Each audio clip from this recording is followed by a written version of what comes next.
联姻第3年，我那高冷的丈夫好像重生了，他变得更加冷淡，拒绝跟我尝试新姿势，甚至有律师频繁出入他的书房。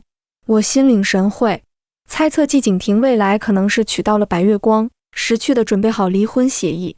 第2天，我正准备踏上环游世界的飞机，却忽然收到一个视频，季景亭双眼通红，站在天台边缘，抱着我的小狗痛哭。不是说他明年才会抛弃咱们爷俩吗？时间怎么提前了？宝宝，你一定要替爸爸咬死那个小三，知道吗？季景亭出车祸了，火急火燎赶到医院的时候，他人已经醒了一会儿了。季景亭呆呆地躺在病床上，满脸疲惫，沉默地望着天花板。护工看向我，小声求助。季先生从醒了之后就一直这样，心事重重的，不吃也不喝，这可怎么办才好？我坐到季景亭床边，打开保温桶。老公，勺子刚递到他唇畔，面对我的亲密接触，季景亭机不可察地皱了下眉，拉开一点距离。我明显感觉到今天的季景亭情绪不对，只好甜腻着嗓子又喊了一声，老公，快尝尝，还热乎呢。这次我清楚地看到他眉眼间的冷漠疏离。我不想吃，他再次拒绝我，眼神没有一丝温度，和昨天晚上抱着我睡的那个季景亭简直判若两人。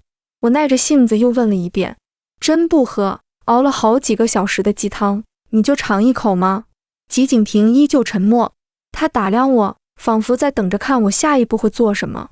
我默默翻了个白眼，将那勺鸡汤调转方向，一口吞下肚。狗男人，爱喝不喝。我和季景亭是联姻夫妻，虽然以前是同班同学，但没怎么说过话。他高冷寡言，而我性格活泼，两个人的交友圈并不重合。结婚后，我们相敬如宾，与其说是夫妻，还不如说是同住在一个屋檐下的室友。和季景亭的关系发生重大转折，是在婚后第2年。那天季景亭刚洗完澡，下半身裹着一条浴巾就从自己房间里走出来了，正好撞上刚回家的我。我站在原地看直了眼，谁能想到我这个分房睡的联姻老公，平日里禁欲的西装下竟然包裹着这样的极品身材。察觉到我近乎贪婪的目光，季景亭不悦地摔上房门，但那一幕在我的脑海中挥之不去，还害我连续做了好几晚不可告人的梦。我安慰自己一定是太久没谈恋爱了。直到第7天清早，我顶着2个大大的黑眼圈坐在床上，后知后觉地想明白一件事，季景亭是我法律上的老公，睡自己老公是合法的。从那以后，我缠上了季景亭的身子，企图为这枯燥的婚姻生活制造一丝趣味。但季景亭跟我历任前男友不同，他是我见过最难搞的男人，不抽烟不喝酒，也没有爱好，整天家和公司2点一线，每周末固定陪双方父母吃饭各1次，就连应酬都非常少，生活规律的像一个被设定好的 NPC。 我完全找不到突破口。直到有一天，我无意间踏入季景亭的卧室，他的床头柜上安静地摆着我们那届的毕业照。照片里，蓝白校服的季景亭身量挺拔，微扬起嘴角，他身边的女孩歪头靠向他，露出2颗小虎牙。青春期里的这一幕定格，阳光也应景地为少年少女的笑容镀上金边。我忽然想起来，季景亭高中时期是有一个绯闻对象的，叫周旭纯，当时班上全都在磕他俩的 CP。 我还看过我前桌写的同人文呢。只是听说毕业之后，我婆婆给了周旭纯一笔钱，把他打发到国外去了，2个人不了了之。这么想，我忽然有点同情季景亭，他真的很像言情小说里那种爱而不得的男主，被强势母亲逼迫跟爱人分手，然后变得封心所爱，投入事业麻痹自己。但没关系，解开他皮带之前，我会先倾听他原生家庭的痛。后来我终于如愿以偿，把季景亭给睡了。在他意乱情迷的时候，我勾住他脖子，大度地表示，季景亭，我看见你房间的毕业照了，保存的可真好，不过你放心，我都懂的。季景亭身体一僵，落下的吻忽然变得又凶又急。季景亭出院后，依旧是那副冷冰冰的样子，他在躲我，但我想不通为什么。明明前阵子我们的关系已经有所缓和了，如今关系却再次跌回冰点，甚至比之前更差。今晚吉景亭在家，已经快12点了，他还是窝在书房，迟迟没有回到卧室。看着书房亮起的灯，我换上新买的战袍，决定主动出击。敲了几下门，我走进去，绕过书桌，一脸委屈地钻进他怀里。老公，我刚刚做噩梦了，好吓人呜。换做前几天，面对我的撒娇，吉景亭一定会毫不犹豫地张开手臂，没准还会亲亲我，然后立刻结束手上的工作，抱我回去睡觉。我势在必得地跨坐在吉景亭的大腿上，他大掌轻轻托住我的腰，昏黄的灯光为气氛增添几许暧昧，一切都在按照我的计划进行。然而，季景亭的目光从我的领口溜了一圈，缓缓伸出手，放在我的纽扣上，一颗一颗系好，语气平静无波，丝毫没有受到撩拨。你先睡，听话，这就完了。之前偷看他购物车，里面就有这条裙子，这条大杀器怎么会没用？我目瞪口呆，不死心地追问，我们上周不是说好试试新姿势吗？吉景亭收回手，神色也淡了几分。今晚我有点工作要处理，明天再说。可你昨天也是这么说的。吉景亭抬眸，忽然问，月清时，那种事对你来说就那么重要？他把我给问住了，但我还是认真思考了一下。我和吉景亭是被硬凑到一起的两个人，作为联系感情的纽带，那种事当然很重要了。身体契合和精神契合总要占一样吧。吉景亭在我点头的动作中，神情复杂地闭上双眼。我明白了，你先出去吧，我想一个人静一静。接下来的几天，我们很少碰面，我只见到季景亭的私人律师面色严肃，频繁出入书房，他们好像在商量什么事。这天，我端着一盘水果，准备送进去，正要抬手敲门，里面的对话却一字不落地传入耳中。周小姐那边的资金和住处都已经安排好了。还有这份协议，我已经拟好了，您看看有没有什么问题？男人修长的手指翻动纸页，没有问题。律师犹豫半晌，开口道，纪先生，我还是想提醒您，这份协议很不公平，1分钱都不留，是不是有点太狠了？季景亭垂眸，将文件锁进保险柜，淡淡警告道，沈律师，管好你分内的事。律师悻悻闭嘴，不敢再吭声，憋了很久，才从唇间挤出几句话。虽然说重生这种事很扯，但我知道您不是那么抽象的人，一定不会用这种事说谎。您和太太结婚这么久了，就算没培养出感情，也不至于走到这一步吧？刚才我上来的时候，还看见他在给你洗水果呢。季景亭黑眸晦暗难辨，他摩挲着那份协议的边缘，忽地笑了。原来所有人都知道我们感情很差啊。我端着果盘的手一抖，悄悄退了出去。大概听明白了，吉景亭重生了。他最近这么反常，应该是预知了未来，大概率跟他的白月光周旭纯有关。现在季景亭动了离婚的心思，最恶毒的是，他居然想让我净身出户。我算是彻底看透了季景亭的为人，说不上真心错付，但前阵子生出的那点好感，此刻显得格外讽刺。一怒之下，我怒了一下，不仅立刻从主卧搬了出去，着手联系律师，准备起草离婚协议，顺便在医院约了个非常全面的体检。深夜，客厅一片漆黑，季景亭还没回来。我躺在地毯上，拨通闺蜜电话，积攒了几天的委屈倾泻而出。谁在说季景亭是好男人试试看呢？气死我了！虽然我也没有很喜欢他，但这是道德底线的问题。闺蜜也跟我一起骂，就是知人知面不知心。之前以为他是高冷不爱说话，没想到是在外面吃饱了，回家不饿了。这种婚还是趁早离了。我就说你们这种没有感情基础的豪门联姻不靠谱吧。我越听越觉得自己命苦，一时悲从中来，抱着手机大吐苦水。宝宝，你真不知道我过的是什么日子。季景亭他对我一点也不好，我快想死你了！呜！咔嗒，极轻一声响动，客厅里的灯亮了，我的声音戛然而止，下意识眯起眼，朝身后看去。季景亭悄无声息地出现在门口，像一尊沉默的雕像。不知道他在那里站了多久，又听到多少聊天内容。他纹丝未动，只是目光死死锁住我的手机，脸色苍白，扯出一个难看的笑容。岳青石，是他，对吗？见到季景亭的一瞬间，积攒的怒火涌上心头，我沉下脸色，挂断电话。我跟谁通话，好像与你无关，反倒是你偷听我隐私，不觉得自己这样做很卑鄙吗？季景亭仿佛在极力忍耐，却深吸一口气，还是没能忍住，酸涩地问，叫别人宝宝也算隐私吗？岳青石，我是你的合法丈夫，你甚至从来都没有这样叫过我。我简直气笑了。季景亭今天抽哪门子风，这么喜欢听宝宝，去找周旭纯啊，来烦我做什么？我皱了皱鼻子，捕捉到一股酒气时，瞬间了然，正想嘲讽几句，可律师还没找到季景亭出轨的证据，暂时不能打草惊蛇，还是先压下心头火气。我走进季景亭，抱着手臂，面无表情地仰头，宝宝，这个称呼不带任何温度，更像是完成任务的敷衍。季景亭也没有露出任何满意的神色，他胸膛微微起伏，垂着头，极力掩饰眼尾漫上的那层薄红。满意了吗？我蓦然移开视线，现在可以放我去睡觉了吧？不等他回答，我率先回了客卧，重重关上房门的同时，也将那道讨人厌的身影阻隔在外。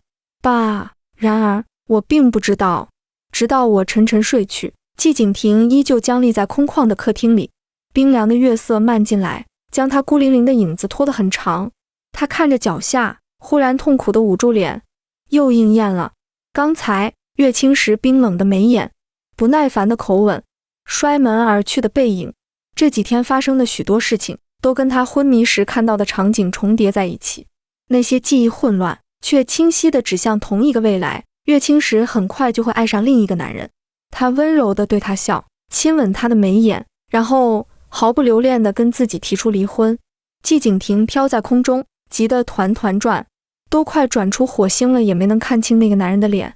他挽留岳青石，却听见他的无情嘲讽，季景亭，说实在的，你这个人从头到脚都写着无聊，只有睡你还算有点意思，可惜我现在连睡你都没兴趣。我真的非常讨厌你，在你面前所有的温柔体贴也全是装出来的。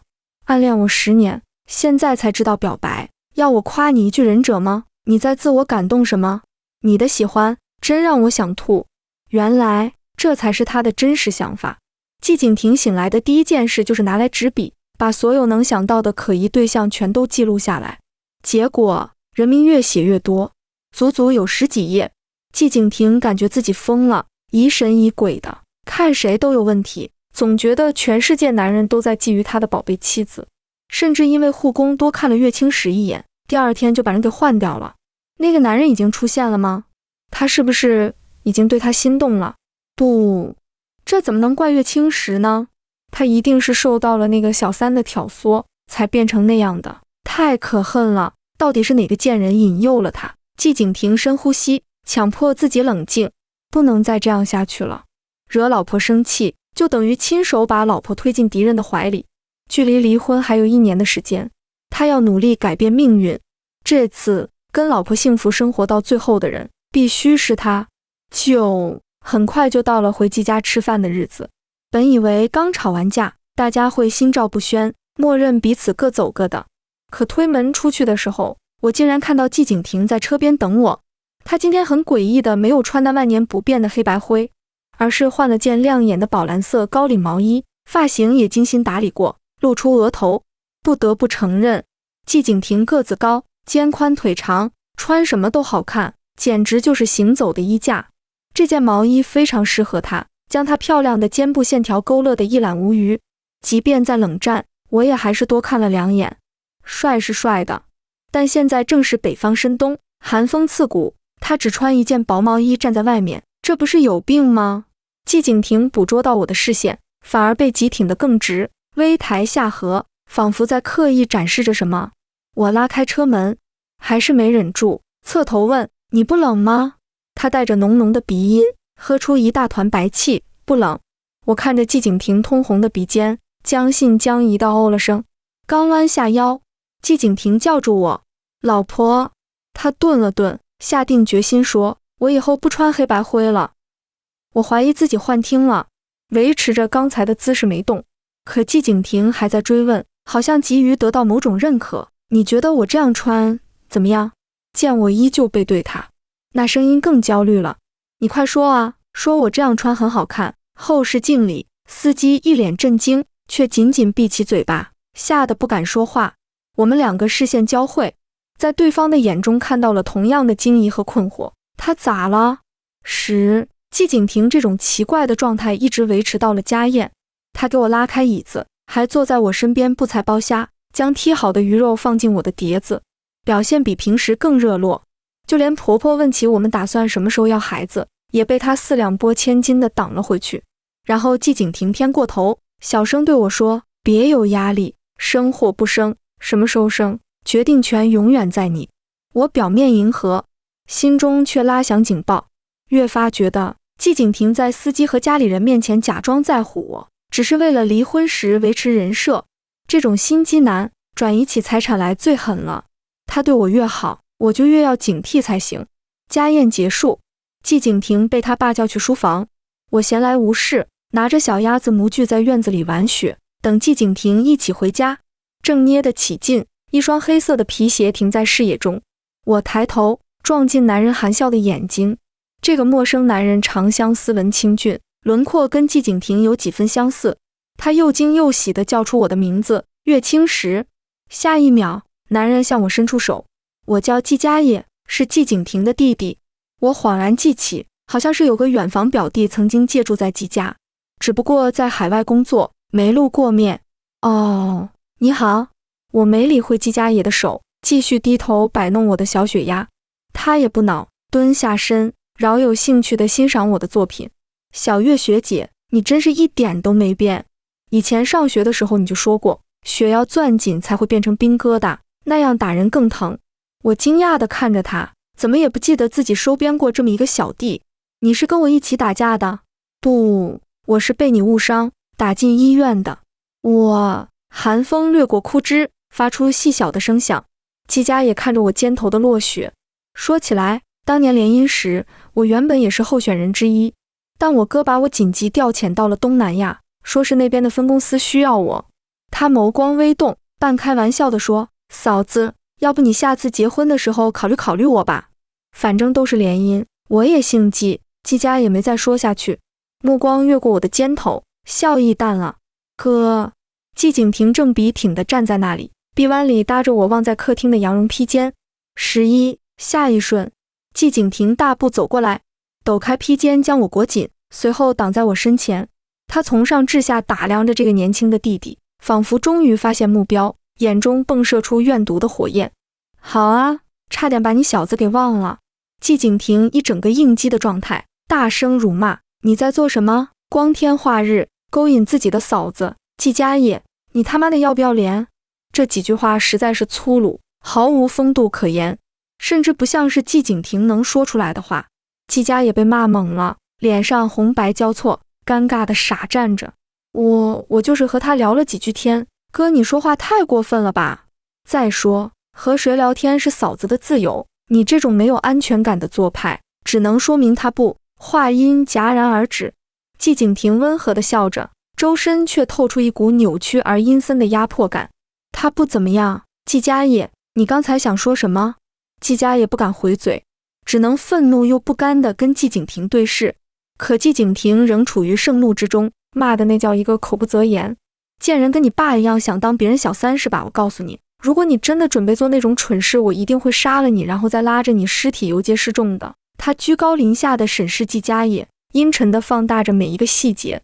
呵呵，很有心机吗？你今天是不是垫了内增高？垫成这样还比我矮半头，你的人生真的可以重开了，知道吗？头发难看得像屁崩过，脸上又涂了什么东西这么白，身上还喷香水，穿个羽绒服出门是想诱惑谁？你以为自己身材很曼妙吗？都这样了还说自己不是来勾引别人老婆，那你是来干嘛的？说话。他嘴像淬了毒，疯狂扫射，最气的时候还对着空气踢了一脚。季家也已经彻底失语，石化在原地。下次结婚，下辈子下下辈子结婚都轮不到你，区区庶子，就你也配肖想他？最后季家也几乎是仓皇而逃。我从震惊中回神，自从结婚以来，我还是第一次见到季景亭这么失态。高岭之花从神坛上走下来，罕见的多了几分活人感。不知道为什么，他刚才发疯骂人的样子像个绝望的泼妇，莫名有点好笑。直到季家也走远，季景亭依旧背对着我，安安静静的，仿佛什么都没发生。我扯了扯他的衣角，视线却在某处停留，他的手垂在身侧，微微颤抖。季景亭好像在恐惧什么。12，我把家宴的事转述给闺蜜，她不屑地点评，恐惧。我看她快跟白月光双宿双飞了，兴奋的手抖还差不多。如果那个季家也长得很帅的话，你真的可以考虑一下。我一口回绝，那个季家也太油腻了，明明是第一次见面，却说了那么多没分寸的话，像个神经病。再说了，我还没离婚呢，要是我现在就出轨了，那我跟季景亭有什么区别？闺蜜啧啧道，我就知道你是个道德感很强的人，出轨什么的，在你身上根本就不可能。好，先不说这个了。岳大小姐，您上次答应我的环球旅行到底什么时候兑现？前阵子你家小狗生病了住院，结果没几天你老公又车祸，马上年底了，再怎么也该轮到老奴了吧？我翻开日历，算了算日子，还有3天，元宝出院。至于下周一，是我和季景亭的结婚纪念日，从哪里开始，就从哪里结束。是个提离婚的好日子。我爽快地敲击屏幕，那就下周一吧。13，周末，我和季景亭一起接回了元宝。小比格回到久违的家中，兴奋地呼哧半天，蹭蹭我又蹭蹭季景亭，直冲向自己的破坏房。破坏房其实是季景亭专门给元宝准备的一间儿童房。由于元宝太能拆家，里面经常一片狼藉。明明元宝是我婚前带来的小狗，季景亭却对他有着超乎寻常的耐心。他从不责怪他的顽劣，也不额外增加阿姨的工作量，总是亲自进去收拾残局，然后默默添置一批新玩具。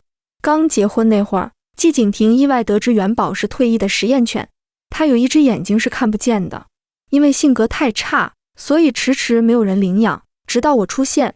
季景亭沉默片刻，弯下腰摸摸元宝的狗头说，原来宝宝以前住在一个很小的笼子里，所以现在才总是忍不住想用牙齿和爪子去确认这个家有多大，是不是足够安全。没关系，你以后有很长的时间在这里慢慢探索，因为这里是我们的家。元宝歪着小脑袋看他，伸出舌头轻轻舔了舔他的掌心。我的心好像也被那温柔的解读轻轻波动了一下。或许是我看错人了吧，我以为季景亭是个好人，却也会为了白月光悄悄算计我。说到底，我们之间终究只是资源置换的联姻罢了。此时，季景亭正趴在地上，举着一张照片，训练元宝扑上去撕咬。我走到他们身后，开口，老公，你下周一有空吗？季景亭很快就反应过来什么，眼角眉稍染上欣喜，忙不迭地点头，有空。我嗯了声，那晚上6点，我在家等你。好，刚好，我也有些很重要的话想对你说。季景亭眸子亮晶晶的，满是藏不住的期待。14，周一终于到了，我在家里等了很久，一直没见到季景亭的身影。6点已过，眼看着跟闺蜜集合的时间越来越近，季景亭打来电话跟我解释，这会儿晚高峰，路上太堵了，我可能要晚一点。我叮嘱他注意安全。不急，我一会儿把东西放在书房，你直接签字就好。他似乎很惊讶，什么礼物这么贵重，居然还要我当场签字？不过我也准备了礼物给你。季景亭顿了顿，声音里是掩不住的憧憬。月清时，你一定会喜欢的。挂断电话后，我走进书房，元宝悄悄跟了进来，他咬住我的裤腿，像是有所感应，呜呜直叫。我蹲下身，捏捏元宝的小脸，乖女儿，妈妈只是出去玩几天，先把你寄养在这里，等我回来就带你搬出去，好不好？你放心，我保证绝对不会把你留给后妈。听见我信誓旦旦的承诺，元宝才耷拉着脑袋，不情不愿地放开我。刚放好离婚协议，就留意到书桌角落突兀地放着一个笔记本。我好奇地翻开，里面密密麻麻写满了人名，全是季景亭本人的笔记。司机、小区保安，还有很多我不认识的人也赫然在列。最新一型，写着季家野3个字，被画上一个大大的叉。这是什么鬼东西？可汗大点兵吗？我不明所以的合上本子，拿出手机，对着桌面上的文件拍了个照，发给季景亭。终于说出那句压在心底许久的话，我们离婚吧。季景亭。15。登机前，我正准备拔掉电话卡，手机忽然响起提示音，居然是季景亭的私人律师沈明发来一段视频。都这个时候了，季景亭应该已经签字了吧？他还有什么想说的？我不耐烦地关掉对话框，却还是在闺蜜的怂恿下点开了。沈明的镜头剧烈摇晃，我看了好一会儿，才分辨出来他这是在天台。哇塞，季景亭的律师直播跳楼呢，快来吃瓜！我喊闺蜜看热闹，可越看越不对。等一下，青青，这不是你前夫哥吗？闺蜜狐疑地放大视频，我吓了一跳，坐直身体细细分辨，还真是季景亭。他好像喝醉了，双眼通红，怀里抱着元宝，站在天台边缘迎风流泪。沈律师小心翼翼地接近他，哄他下来，季景亭却置若罔闻，只是对着元宝又哭又笑。这重生剧本果然都是真的，不是说他明年才会抛弃咱们爷俩吗？时间怎么提前了？元宝，你别怪妈妈，是爸爸太差劲了，他才会喜欢别人的呜呜呜。元宝也不知道听没听懂，也跟着汪汪了半天，一人一狗，一唱一和，悲鸣阵阵，场面好不凄凉。季景亭从口袋里掏出一个熟悉的东西，正是书房里的那个笔记本。他一边抹眼泪，一边绝望地翻开，到底是谁？到底是特么的谁啊？最后，笔记本放在了元宝面前。宝宝，你一定要替爸爸咬死那个小三，知道吗？我实在是没眼看下去，按了暂停键。闺蜜震惊地看着我，季景亭不是挺高冷的吗？你怎么给调成这样了？16。黑色轿车驶入高速，车窗映出手机屏幕上的99加，全都是季景亭发来的消息。老婆，我的礼物，纪念日礼物呢？为什么是一张离婚协议？我打给爸妈，他们也不知道你去哪了。如果你真的受够了我们的婚姻，我会签字的，但我们可不可以先再见一面？月清时，求求你接电话。我脑子里有些混乱。好的季景亭，坏的季景亭，变换成2个小人，在我耳边吵架。赶到天台上的时候，沈明第一时间迎了过来，仿佛见到救星。您能回来真是太好了，季先生他喝多了。我顺着他的方向看去，季景亭缩在漆黑的角落里，搂着元宝，沉沉地睡去，大概是怕元宝冻到。他用外套将他护在怀里，自己双手却冻得通红，精心打理过的发型乱成一团糟，衣服也弄得皱巴巴的，像个无家可归的流浪汉。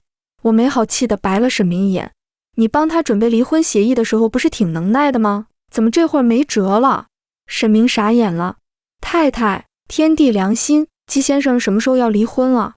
他似乎明白过来了，莫非你说的是前几天的那份文件？17。季景亭足足睡到第2天下午，他刚睁眼，我就一巴掌抽了过去。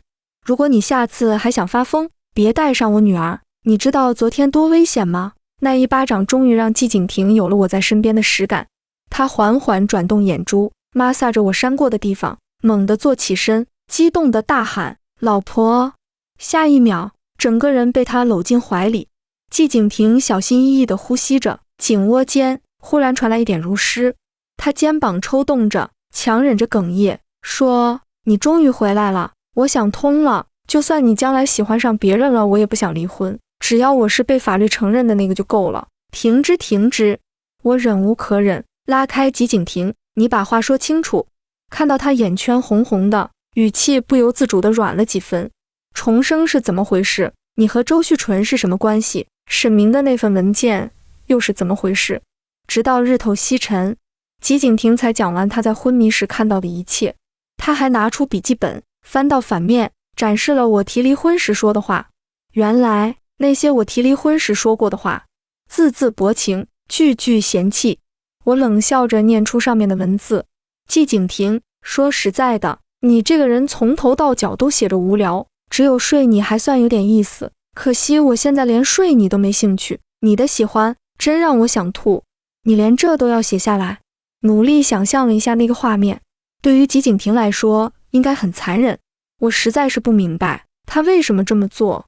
房间内霎时安静，吉景亭垂着肩膀，长睫微微颤动。因为我觉得你骂得很对，也完全理解你的做法。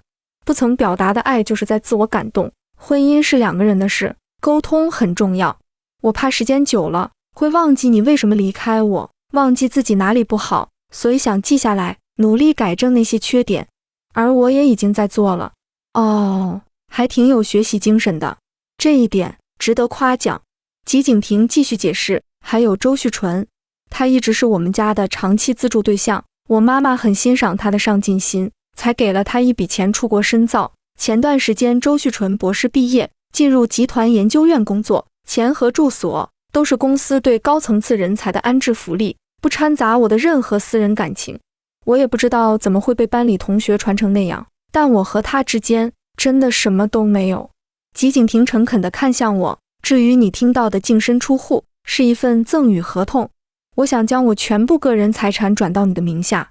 这次车祸让我意识到，死亡其实离我们很近。他喉结滚动了一下，说得很慢，万一我哪天真的没再醒来呢？我知道岳家不缺钱，你也很优秀，可我们这样的原生家庭，资产盘根错节，人心又很复杂，而我名下的这一份永远只属于你一个人，他会给你托底，你在任何时候都可以去过自己想要的人生。我怔愣地听着，酸涩在心底悄然蔓延，直到吉景亭那只戴着婚戒的手抓住我，他眼底一抹湿润，轻声问，老婆，现在你愿意相信我了吗？趴在地上的元宝竖起耳朵，认真地听着，好像也在等待我的回答。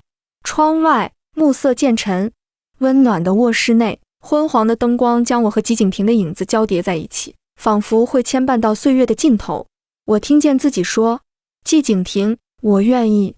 18结局。某天深夜，吉景亭后知后觉地反应过来，自己昏迷时看到的那些场景可能都是乱序的，根本就没什么逻辑，只是他太着急了，下意识以为岳青石喜欢上了别人，所以才会跟他离婚。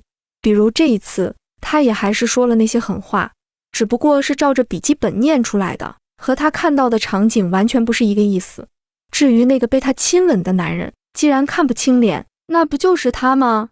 所以不管有没有重生，根本就没有什么小三，老婆爱的只有他。凌晨1点，吉景亭忽然想明白这一点，对着漆黑的房间哈哈大笑起来。他捧着岳青石的脸，狠狠亲了一大口，下一秒屁股腾空，整个人被踹到冰冷的地板上。19吉景亭番外，岳青石突然问吉景亭，到底是从什么时候开始暗恋自己的？他拿着那张被妥善珍藏的毕业照，怎么想都觉得这很不可思议。我们高中时期甚至都没说过话吧？6句，他忘了，他却清楚地记得那个数字。他们高中时期只说过短短的6句话，那时追他的人实在是太多了。岳青石家世好，长相漂亮，成绩优秀，聪明又努力，班上同学都很喜欢他，完全是非常耀眼的存在。在家里，吉景亭就这么水灵灵的成了岳青石的对照组。他妈妈经常恨铁不成钢，你说你脸随了我，智商随了你爸，但这个蠢钝如猪的情商到底是随了谁？都高中的人了，收到情书居然还会一本正经的交给老师。你看看你岳姨的女儿，你整天跟人家待在一个班里，人家那么优秀，你能多跟人家学吗？她的联姻对象吗？现在已经21世纪了，什么联姻不联姻的，都是些封建糟粕。吉景亭不屑一顾，可是真的很烦。岳青石的名字简直是病毒一般的存在，不光会在家里听到他的事情，就连男生堆里也总是讨论他。每次他就在一旁默默地听，然后悄悄将目光移向人群中央的岳青石。有好哥们问他，你觉得岳青石怎么样？挺好的，他身上好像有股味儿，总觉得他不太像人，就那种甜甜的，让人闻起来心里痒痒的香气。辩论赛的时候，阳光照在他神采飞扬的侧脸，让他头晕目眩，好像看见了仙女。哥们目瞪口呆地看着他，有股味儿，还不像人。季景亭，你以后如果有了喜欢的女孩子，一定要少说话，你一开口真的太吃亏了。后来岳青石谈恋爱了。那个男孩子阳光开朗爱笑，只用3言2语就能把他逗得很开心。他喜欢的好像一直都是这个类型的男孩子。被醋意吞噬的同时，内心那股名为自卑的情绪作祟。吉景平觉得自己很差劲，所以他更加努力，想把自己擅长的部分做得更好，来弥补自己的短板。最崩溃的时候，他也萌生过解除联姻的想法。